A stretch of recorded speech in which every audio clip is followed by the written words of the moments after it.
Right now on Cast Confessions, the facts of life. Good news about me is getting repetitious.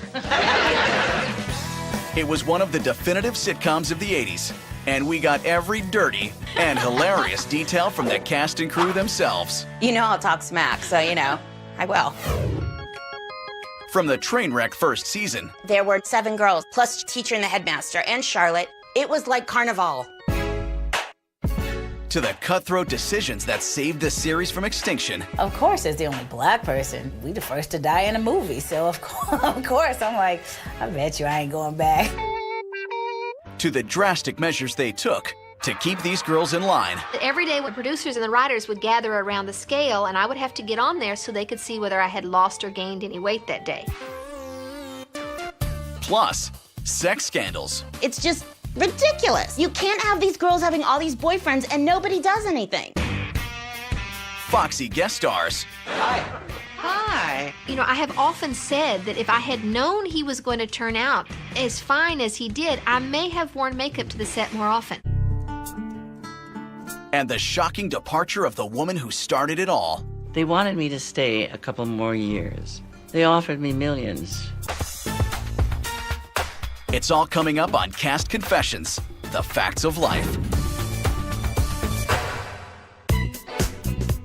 1979. President Jimmy Carter is in the White House. Michael Jackson releases Off the Wall. Mother Teresa wins the Nobel Peace Prize. And a sitcom hits the airwaves that'll give prime time some serious girl power. Warner is like a delicate souffle. Yeah, white and empty. Facts of Life was one of those just quintessential 80s shows. These are our Golden Girls, there are Designing Women, there are Sex and the City. They were that for that period of time. For an entire generation of young women in this country, it's sort of a defining show for them. People come up to me and go, okay, Facts of Life was totally my guilty pleasure. Sent people into a dark room to watch it when nobody could discover them. But enough people watched them that they stayed on the air. Ultimately, the television audience had the last word, and they identified with the characters, and they watched for a really long time. When Facts of Life started, NBC was in a very precarious state. It was really trying to figure out what it was going to become in the 80s, basically. I think the highest rated show at that point was Different Strokes. It was the only comedy that was working on the network. The show came from the idea of doing a spin-off with the housekeeper from Different Strokes, moving over to the other show. It was a classic kind of spin-off. He said, look, the network wants to spin you off on a new series. The concept was simple. Mrs. Garrett would land a second career as a house mother in the private Eastland School in Peekskill, New York. But what's a house mother without a house full of girls? Now, if you're in a school, you're going to have a lot of girls. And that was the original thought. We didn't even really have a script yet. We weren't sure what any of the girls were. We were hoping everyone would bring a certain persona with them. My audition for Facts of Life was very interesting. I was 9 years old, and I'd been working since I was about 7. I was the only black girl that had auditioned for the show, and I was kind of runtish in terms of my size, and I just thought, what am I doing here? Take me home, Mom, take me home. I don't belong here. And my mother politely took me to the restroom and would tell me, you know, don't let anyone or anything intimidate you. You just go and do your best. And they liked what I did. Originally, the part of Blair was for a fast-talking, naive girl from Texas. But there was one line in the audition process that I looked over at the girl beside me, who happened to be Sue Ann, and I made some kind of snide reference to her backside, perhaps being large. He sounds heavy-duty. Not any more heavy-duty than you, dear. And they liked the reading so much that when I eventually come to the table reading for the pilot episode, they had rewritten the entire character around that one line reading. So now she was a very stuck-up, sophisticated girl from New York. It wasn't long before the remainder of the cast had fallen into place. Felice Schachter landed the part of sophisticated girl next door Nancy. St. Louis native Julie Pekarsky became the boy-crazy beauty Sue Ann. The role of tomboy Cindy was filled by Julianne Haddock. And for the fast-talking Molly, they plucked a then unknown actress from an off-Broadway cast of Annie named Molly Ringwald. The cast of Facts of Life was nearly complete, but there was one last actress to join the mix, and they found Mindy Cohn in the most unlikely place, an actual girls' school. We weren't looking for any more cast members. We weren't looking for girls, but we wanted to find out how they felt about things. What's it like to go to a school with no boys? What's it like to wear a uniform? I was with a gaggle of girls. We talked for about an hour. I kept going back to this little girl, Mindy Cohn, because she was so adorable, and she had that adorable little voice. I'd ask her a question, and she'd go, well, I don't know, but it seems to me that... And she's so cute and funny. And I said, she'd be a great compliment to those other girls. Next day, I get a call from the headmaster's office saying, these people want to talk to you. And Charlotte said, I have fallen madly in love with you. I want to create a role for you on this show.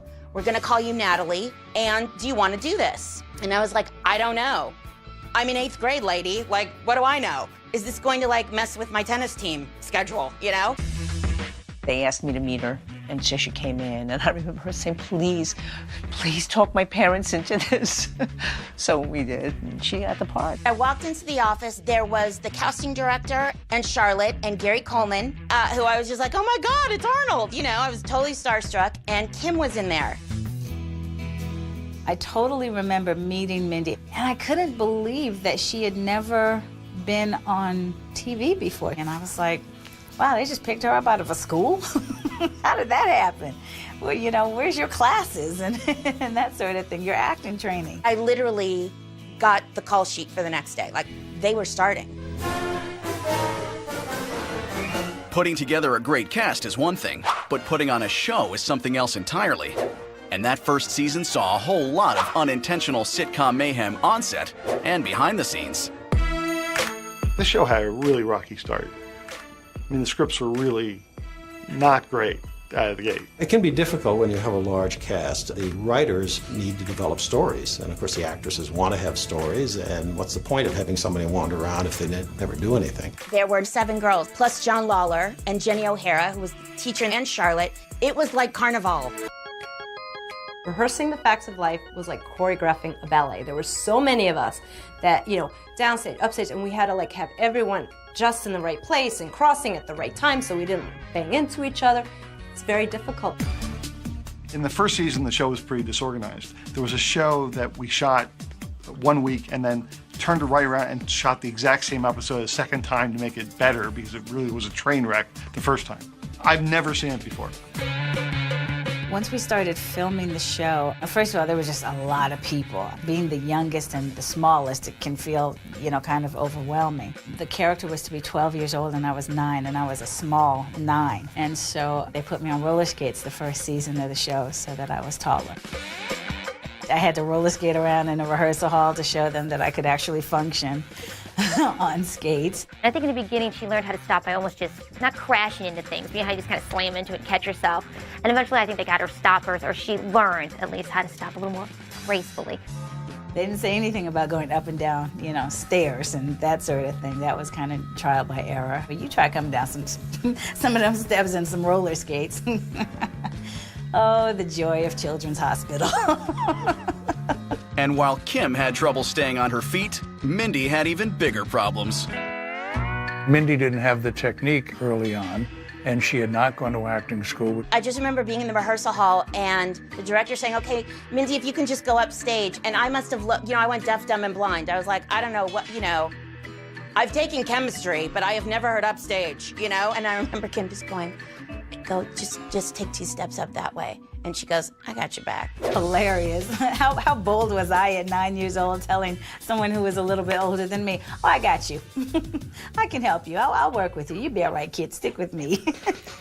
She was a natural when it came to delivering the lines, but where you could tell she had just been plucked from the school was when she would then laugh at her lines or say them while smiling. And it took her forever to overcome that.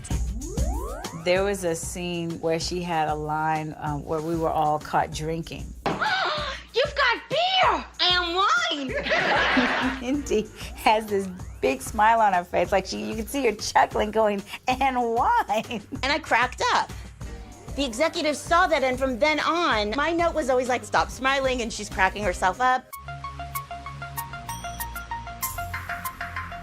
While the cast fumbled through that first season, the show fared even worse in the ratings.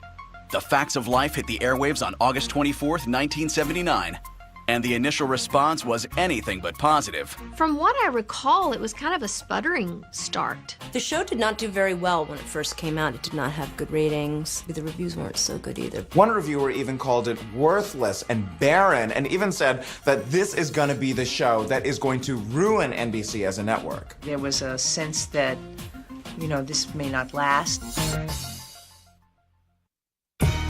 Coming up, the cast gets some devastating news. I remember when the call came, I was in the basement of my home, and I couldn't believe it. When Cast Confessions returns. But first, a cast quiz.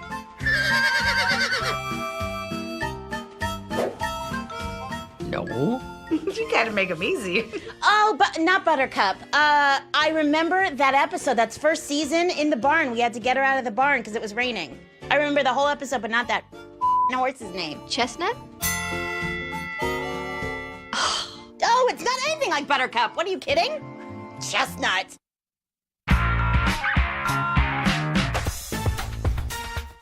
With a charming cast of young actresses, The Facts of Life hit the airwaves in 1979. But the first season saw havoc on the set and confusion in the scripts. Viewers and critics were not impressed. The network gave them a second chance and one more season on the air. But there would have to be big changes if the series was going to survive. The first year was very shaky, and there's no way it would have been given the chances that it was given back then in today's climate. But from what I understand, NBC was pretty desperate at that time for shows. We didn't have a lot of shows that were working on the schedule. When you're a last place network, you tend to give shows a lot longer time to find their legs. My writing partner, Linda Marsh, and I had written several episodes of One Day at a Time, and they liked our work. So they asked us to come in for an interview, and they had us watch episodes of Facts of Life. He said, "So what do you think of the show?" And we said, "Well, we have 3 issues. The first issue is that we felt the show was close to being kiddie porn the first season because they had girls in short shorts and tight tops doing cartwheels in the middle of winter." You have to remember, in 1979, when you're looking at television, you're thinking about the biggest hits, Three's Company and Soap, the Charlie's Angels, these shows that have sex all over them. So that was all over television in the late 1970s. We were sexed up a bit. We really were. We were wearing short shorts, and I was wearing tight jeans. Hey, when Roger sees me in these, he'll go crazy. The shorter, the tighter, the better. There were times when we would run up the steps, we'd have to run up to our rooms, and I remember kind of running and kind of tucking under my bottom to make sure nothing was showing. One day, we were backstage waiting, and there was a hookup where you could hear what they were talking about in the control room. And myself, some of the other girls were listening, and we heard the producers commenting about our clothing. And I was like, we shouldn't be saying things about really young girls like that. Sex sells, even if you're 15 years old. It was really offensive to us. If that's what it was, we would just not work on the show. The second thing is you gotta get Tootie off those roller skates. And they said to us, "Well, she's so short, the camera can't see her." And we said, "Nobody wears roller skates in the house." And we said the third thing is that the girls, there's too many of them. Their personalities are so close that we think you need to cut down the number of the girls. They began to realize that certain girls were emerging and that there was something missing and that it required releasing a few of them. There was this creative meeting, the Facts of Life Summit, very much like NATO. Let's narrow it down to 4 types that we can create robust characters around and tell stories about. It was a bold plan to save the flagging sitcom, but a painful decision would have to be made. Which actresses would stay and which would go? They called and said that they were going to make some changes, and even at age 9, I was like, uh-oh, am I going to go? Of course, as the only black person, I mean, you know, we the first to die in a movie, so of course, I'm like, I bet you I ain't going back. And so I was surprised when they told me that I was coming back in the revised version of the show. I found shooting the series, the focus there was Lisa, Mindy, and Kim. But we had stories that dealt with the other girls, but they didn't seem to click. They got rid of Molly, who, like 5 years later, she was on the cover of Time magazine. They got rid of Nancy, they got rid of Cindy, and they got rid of Sue Ann. I remember when the call came, I was in the basement of my home, and my mother turned to me and said, "You and Molly and Julie are not gonna be," and I couldn't believe it. And at that age, I took it personally. I took it very personally. Being, I guess, kind of the naive person I am or whatever, I was like, oh, wow, well, I would love to say goodbye, you know, and do that kind of thing. And they're like, okay, that's not how it's done out here in LA in showbiz. You know, it's like, thank you, but we're moving on. The executives never talked about it. Well, she sucked and we didn't know what to do with her. It wasn't about personalities. It was always about the show. And then they told us that they were going to be adding a new character and that we should go see the movie Little Darlings. They wanted to have a character that was really a contrast to the wealthy, snobby girl, which was, you know, a tough, earthy biker chick. Little Darlings was the inspiration for the character of Jo, because you had Christy McNichol playing the scholarship case opposite Tatum O'Neal, the rich preppy. They came to us and they said, we're going to call the new girl Foxy. And we said, oh, God, no, we really hate it. And so they gave us a list of girls' names for the new scholarship student who was going to come in and shake things up. And we said, gosh, we don't like any of these names at all. And the executive producer at the time said, you know, the 4 girls and the house mother, it's like Little Women. It's like, what about a name like Jo? So we had the auditions. It was down to 2 girls, and one of them was Nancy. Nancy McKeon had done some episodic work. She was getting some good reviews. She was in a Hallmark commercial where she cried on cue. But if she wanted to land the part, Nancy would have to wow them at the audition. I remember sitting in the booth and being very, very impressed with her work. And then the question in the room came up, is that can she be vulnerable? She had to do a telephone call to her mother, and where her mother was telling her that she's got a new boyfriend. I asked Nancy, as Jo, could she do that telephone scene and not cry? It was written cries. And she said, okay. I mean, like it was nothing. Yeah, hi, Mom. Yeah, I'm fine. Who's Jack? Oh, yeah? How long's he been living there? She did it, and I want to tell you, in the control room, the people from NBC and everybody else who were behind me, you could hear them going, you know, and then reaching for handkerchiefs. We all went, that's it. So I thought to myself, well, there's no way in the world this girl is not going to get this role, and she did. Talk about a brilliant move in casting. She was akin to when they brought in Heather Locklear to Melrose Place, or Kelsey Grammer to Cheers. Linda and I wrote a script. That was the heart and soul of Facts of Life. And that was the one where Blair thinks she's going to the cotillion with the handsome, blonde, rich boy. And he gets one look at Jo and says, oh, scholarship student, she'll be easy. I can have my way with her. And he instead asks Jo to the cotillion and essentially tries to date rape her. And Blair rips him a new one. Guess I better leave. No, Buster. You stick around here. I'll deck you.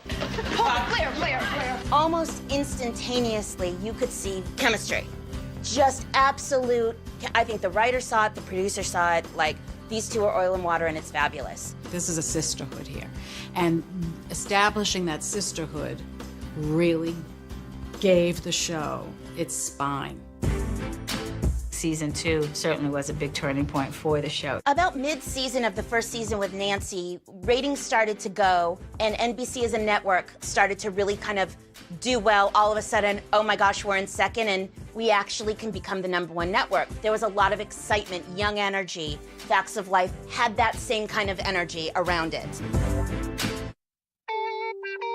Coming up, the producers face a growing problem they can't contain. The producers tried everything from hiring a nutritionist to come to the set to hiring somebody to come to my door every morning at 6 o'clock to run with me. I'm going to say, save your money. I just like food. When Cast Confessions continues. But first, a cast quiz. A motorhome.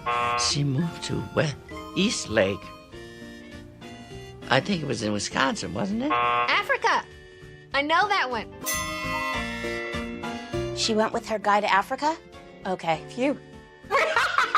Did she really? Did she live in a motorhome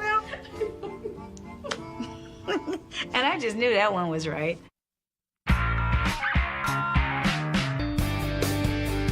After a rocky first season in 1979, The Facts of Life rebounded with a smaller cast of cute and charming young actresses. The addition of Jo, the tough kid with a tender heart, helped focus the flagging series and turn it into a hit. But little girls grow up. And by the third season, the series was experiencing what can only be called growing pains. You start to see over the course of the second season that the Eastland vests are starting to get a little tight.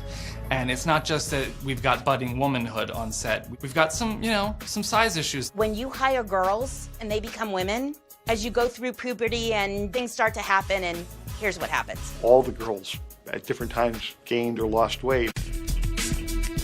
Very much a conversation around the production company. There was concern. I remember we were doing an episode where the girls were supposed to be in swimsuits, and none of them would get into them. They were all heavy. Hey! I'm blind! I'm a blind person! We did everything under the sun, as you would do with a pregnant woman, walk behind a couch, do a thing, I think Lisa had the hardest time because she had started as sort of the prettiest of them, and when she started gaining weight, it was really tough on her. They cast me to play a character that looked a certain way. And when I signed on the bottom line, I looked that way. So I do not at all blame them for being understandably upset when I went through puberty on camera. This got very mean-spirited in terms of what people would say. As a cast, we did the Hollywood Christmas Parade. I remember just waving and we were having so much fun, and somebody from the crowd said, "Hey, Blair, you're getting fat." For me, that hurt my feelings a lot. Joan Rivers coined the phrase the fats of life, and it was hurtful. There would be times, we would pick up National Enquirer and there'd be an article about the fats of life. Or Joan Rivers would be guest hosting on The Tonight Show and talking about those fatties, and especially that, bundle of blubber Blair. It didn't seem to seriously hurt the ratings. The Fats of Life controversy probably helped the show. It drew attention to it. Getting press, getting comedians talking about you, whatever they say, is awfully important. All of us were racking our brains how to talk them into exercising more, eating less, eating more healthy, whatever. The producers tried everything from hiring a nutritionist to come to the set to make sure I had healthy choices, to hiring somebody to come to my door every morning at 6 o'clock to run with me. The producers tried to have a real healthy craft service area and fruits and all kind of stuff, and take away the cookies. They ended up just basically circumventing that by going to their cars during breaks and having chocolate bars. The production company at one point said, everybody has some issues. So we're going to have a hypnotist there for a few days in the offices, and anybody who wants to see him can. Any problems you might be having with your parents, your scale, your pets, your scale. I wanted to say, save your money. I just like food. Then they took another tactic, and they would bring the scale into the rehearsal hall, so that every day when I came to work, the producers and the writers would gather around the scale, and I would have to get on there so they could see whether I had lost or gained any weight that day. They were desperate, but they could not make me lose the weight. Everybody's grabbing at straws instead of, realizing we're teenage girls and this is kind of what happens to our bodies. Weight gain may have compromised Blair's ultra-perfect image, Good news about me is getting repetitious. but the truth is, Lisa Whelchel was anything but a polished prep school preppy. Sometimes we would make fun of Lisa because she was such the complete opposite of her character. If she was walking down the street, you'd never go, hey, that's... No, you don't. You don't think that at all. There were days that I didn't even want to get out of bed early enough to take a shower, which was fine, except that my hair would look greasy. But I learned that just to put a little baby powder in the part, then it kind of absorbs some of the grease. Lisa would come in with cargo pants, which weren't in at the time, okay? Weren't cute yet. With a book in each pocket, her hair dirty. She'd put baby powder in her hair to take the oil out. I mean, she was just hilarious. But quirky personal hygiene wasn't the only thing that made Lisa stand out from the rest of the cast. Lisa was the kind of performer who, just show me where I'm going. Okay, leave me alone. See you in 4 days. Lisa didn't like the rehearsal process, but once she got it, she didn't want to go over it and over it and over it. Every actor works differently, which is frustrating. Some of the things we didn't know at times whether the material would work. People would rush and go, it doesn't work, it doesn't work. I go, no, trust me, it'll work. She'll deliver it. She liked to read a lot on the set, and sometimes she would do it like in the scene, and it's like, okay, it's your line now, that sort of thing. And, one day we just kind of all said, it's kind of, awkward when you're reading and we're trying to do the scene. My first instinct was, just big tears and, how dare they? I'm doing my job. And then it took about 5 minutes for me to realize that was just totally selfish of me and unprofessional, and I was glad that they said something. While the cast worked out their differences backstage, the series was becoming a hit. But in season 5, Facts of Life nearly lost one of its biggest stars. When you start a show, different actors and actresses come at different salary structure because they've had different experience levels, especially if they're younger, like who were in this show. But there was one situation with Nancy. She essentially went on strike for more money. Nancy had gained a lot of popularity. She sort of came from nowhere, and the character of Jo became a huge success. So she wanted to renegotiate. Her management felt that she needed to get more than they were willing to give, so she staged kind of a mini walkout, and there were threats of lawsuits. Nancy was a no-show for 2 whole episodes while her paycheck problems were resolved. That season, she wasn't in the first couple episodes until that was settled.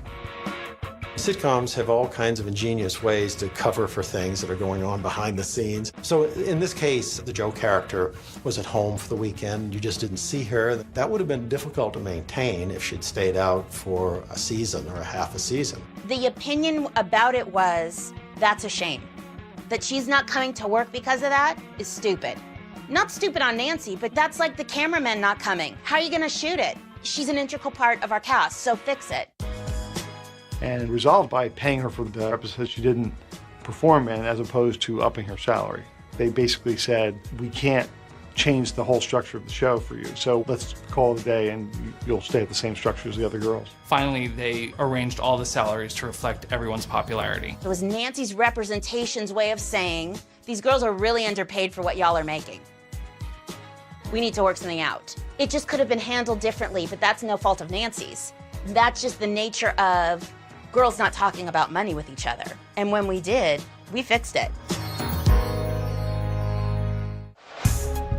Coming up, why in heaven's name would Blair boycott the show? I kind of went up to one of the producers and just said, I can't do that. I'm a Christian and I can't do it.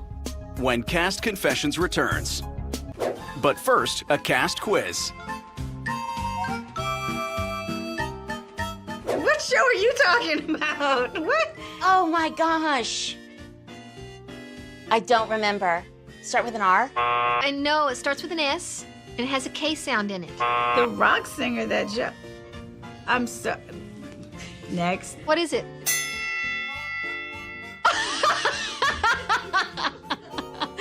Yes, so close. It was Flyman.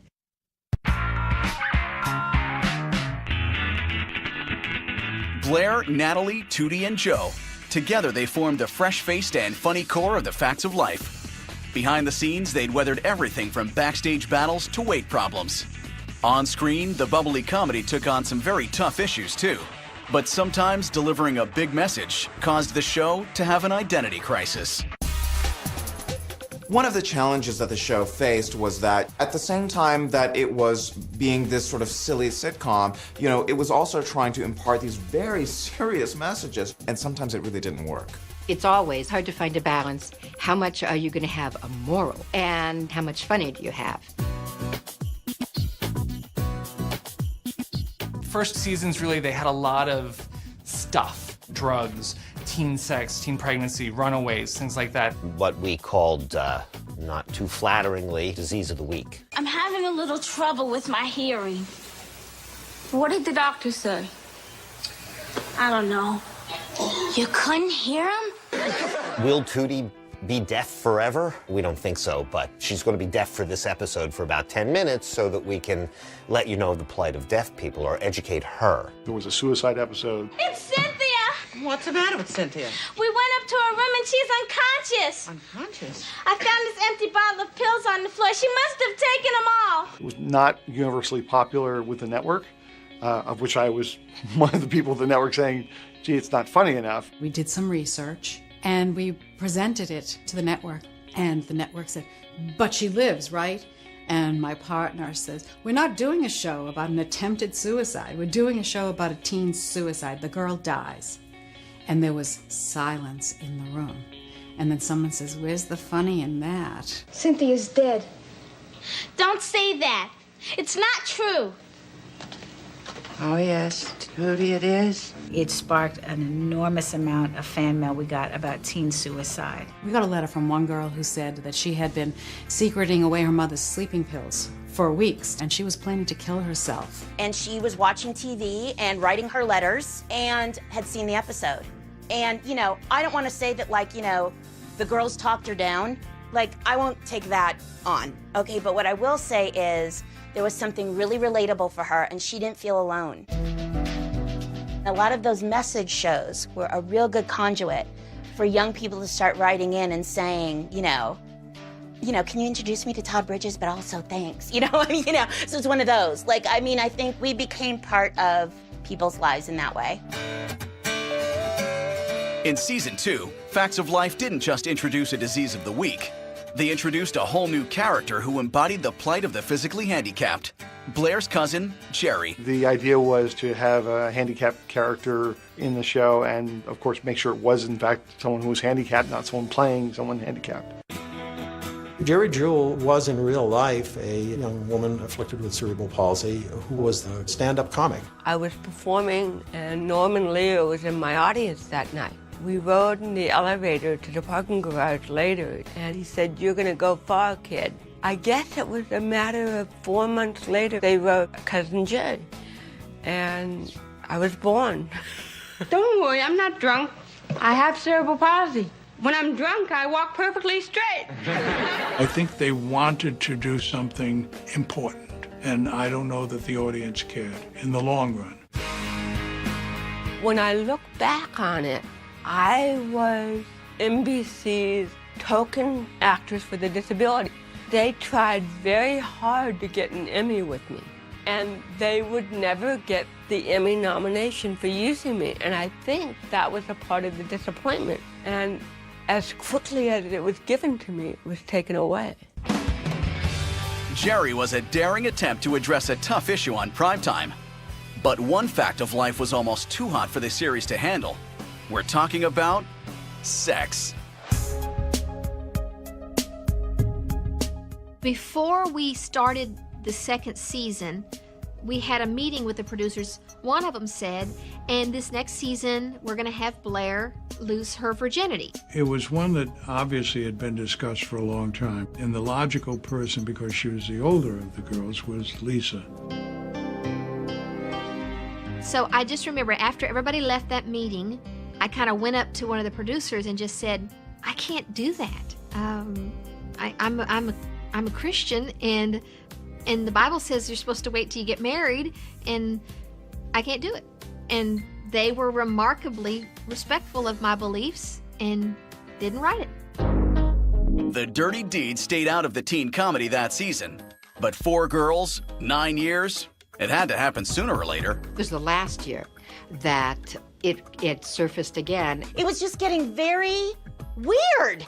You can't have these girls having all these boyfriends and nobody does anything. It's just ridiculous. The next question was, well, who's going to do it?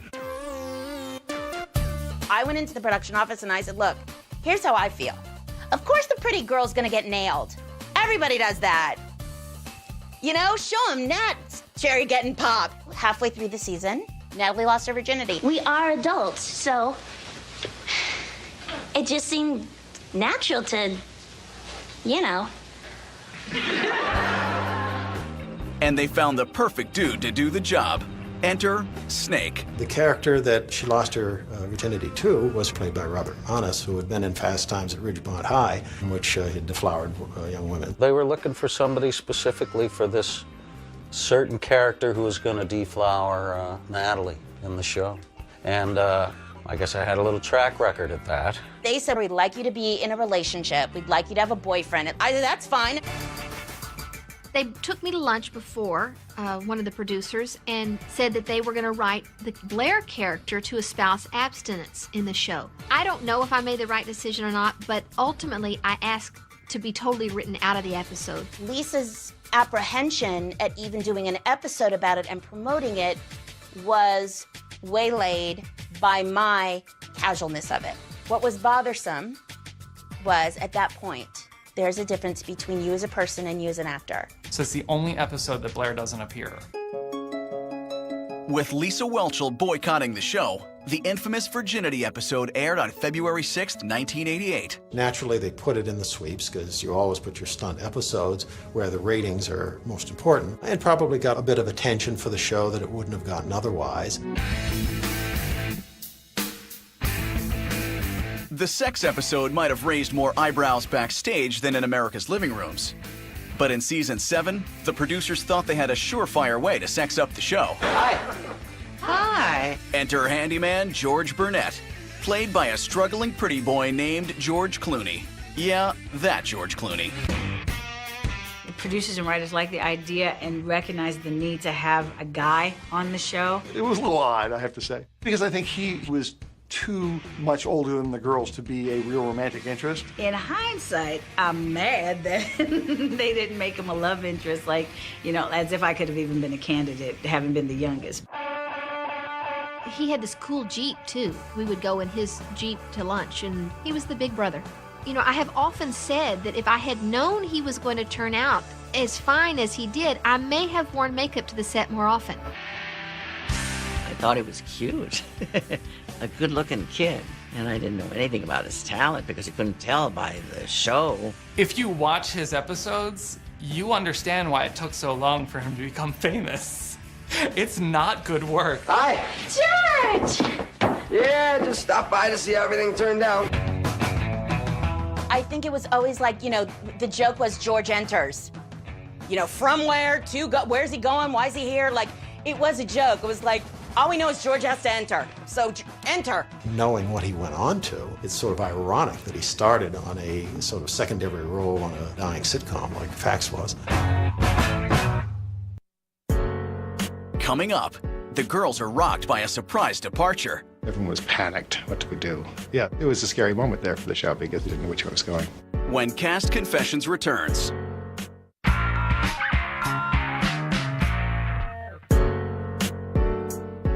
While the Facts of Life tried spicing up the show with new cast members, they were about to lose the woman who'd started it all. Before season 8, Charlotte Rae made a shocking announcement. Oh, everyone was surprised, I think, when Charlotte wanted to leave. She was the heart of the show. I felt I had really looked into every nook and cranny of Mrs. Garrett, and the girls were getting older now. They wanted me to stay a couple more years. They offered me millions, and I wanted to move on.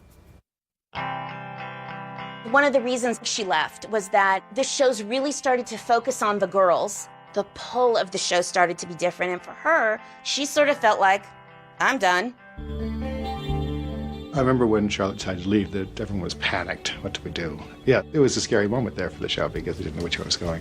What the producers wanted to do was not replace Mrs. Garrett and just have someone new play her, but they did want to introduce a new kind of maternal character. But who could replace the matronly and heartwarming Charlotte Rae? How about Emmy and Academy Award-winning actress Cloris Leachman? They finally found the new character in Cloris Leachman, who played Beverly Ann Stickle, Mrs. Garrett's sister. Charlotte Rae was leaving, and I didn't want it to be awkward for anybody or uncomfortable. She bought engraved stationery that said Beverly Ann, and she wrote to us before she met us in each character. I think I just said, I'm coming, I'll be there on such and such a date, and I can't wait to see you, and I'm sure we'll have a lot of fun. It was that kind of letter to each one. I still have my letter. Dear Natalie, I am in my Winnebago, driving to see you girls. I'm so nervous. I've heard so much about you over the years from Edna. But replacing a core character wasn't as easy as it seemed. Cloris came in with an entirely different persona, and she certainly wasn't the mom. I don't know that they knew how to write her either. It wasn't the same as Charlotte because Charlotte had dealt with the girls when they were young. I think that the audience was not keen on somebody telling a 19-year-old how to run her life, and somebody who was frankly a little ditzy. It was always a question, who am I to them and who should I be? So then they stopped having me advise them, but then what for me to do? Unfortunately, there was no time to figure that out. In 1988, after more than 200 episodes, and without so much as a press release, Facts of Life was quietly canceled. I think those last couple years, oh boy. What were we doing still living together? Really. And I think that's why our last episode, we all knew it was the last episode. They didn't really have, I don't think, an ending that satisfied the public. We had a sputtering start, we had a sputtering finish, and there was no closure to it. The show just kind of left quietly. Where was our MASH series finale? And I'm certainly, before somebody says, no, you're not putting Facts of Life and MASH in the same category. No, I'm not. But my point is, for the longevity and for the impact that we had with the audience, it seemed like we could have had something. It may not have gotten a fond farewell befitting a landmark TV show, but some 20 years after it went off the air, Blair, Joe, Tootie, Natalie, and Mrs. Garrett still resonate with fans. All I know is that when I bump into people, they love that show. They want a hug. That's it for me. It's the people. I don't care about how they didn't honor us. The people honored us. And still to this day, right, 25 years later, for reals, I'm recognized just as much, still get really nice service everywhere, still get perks every now and then. When I met Nelson Mandela's daughter, Zinzi, and she says, you have no idea how you impacted the girls in South Africa. I mean, what? When I'm at home in New York and a cab driver, several cab drivers on a monthly basis tell me how they learned to speak English because Facts of Life was one of the shows that they watched. In all honesty, that was a wonderful time of my life. To come to the set every day, to hang out with these girls that were like sisters. I mean, who wouldn't love that? I think that with age, that guilty pleasure is kind of like our badge of honor. Like, not to get too nostalgic, but at least we're getting it. And I think that it's well-deserved. I really do. I really do.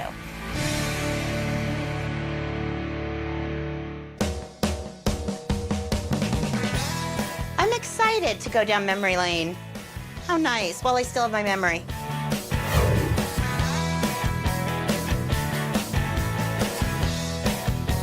It's been a long time.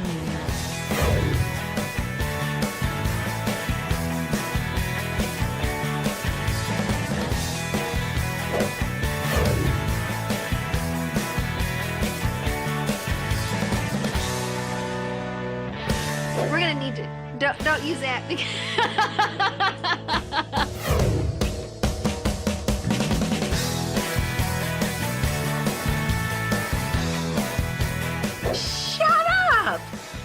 Really? I need to watch this special today, don't I?